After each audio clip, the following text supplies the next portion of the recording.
Hello, Tim, the Enchanter. No, okay, that's a Monty Python reference for you who don't know who I'm referring to.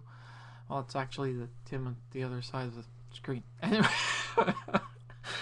I hope you're doing well, and I love the new buzz look that you've actually given yourself. It actually looks stylish. One question I have to ask is why ear studs? Um, Many people choose them for many reasons. Sometimes it's a fashion statement. Sometimes it's an a crisis of personality. I have to say that the bottle being chucked at you and you dropping it was epic. I'm not just happy that it didn't actually split, because the plastic bottles sometimes have weaknesses in them that we don't see. One thing I don't recommend ever trying as a science experiment, or even just by pure forgetfulness, is actually leaving a Perrier bottle or carbonated water bottle in your freezer. Why, you may ask? That's a good question, because I'm going to give you the answer as creatively as I can, because it happened to me. I was married at the time, and trust me, my wife did not like the surprise. She actually opened up the freezer to get something, and lo and behold, there was a frozen waterfall.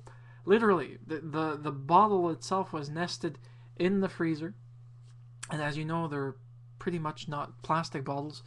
I had to have the green glass bottle that goes along. Glass does not agree with freezing water, or it might be the other way around. Freezing water doesn't agree with glass. I'm still not certain about that debate, but I do know that the simple fact of the matter was that the bottle literally exploded, and it was like having somebody doing stop motion freeze frame with the bottle exploding in mid-flight. There was carbonated water all over the place, and because the actual carbonation at lower temperatures like that will not necessarily expand at high rate, it will it will freeze in mid expansion, so it looks like it's frothy water all over the place. Trust me, it still doesn't make it easy to chip out of chip out. We had to use something blunt without going into the freezer. We had to unthaw the freezer. We had no choice. It was like picking... I'm trying to think of a good example. It was like picking a smashed bottle of green glass and a big bale of hay. After we had removed the hay elements from the actual freezer, we could pick up the slivers of glass without ending cutting ourselves. Trust me, I never laughed so hard in my life. My wife calls me over by yelling. Well, my ex-wife now. She calls me over by yelling, Yannick! I rush over. It's like, what? And she opens the door. Look what you did! And I went, I forgot the bottle. God damn it. And I started laughing right then and there.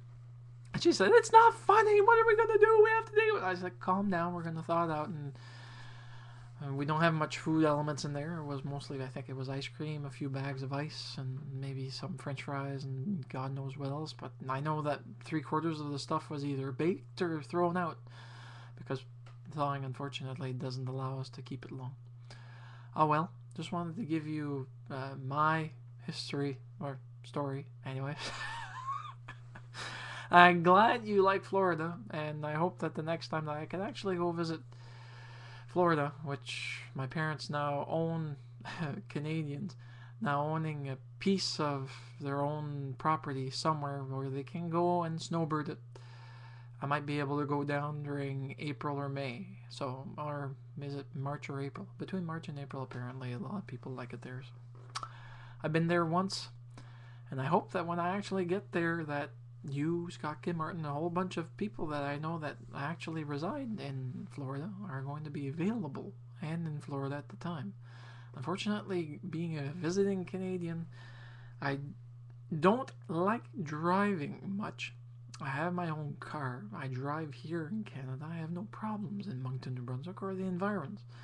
But in big cities, yeah, I avoid Montreal like the plague. Quebec City even worse. But that's just me. Anyways, have a nice one.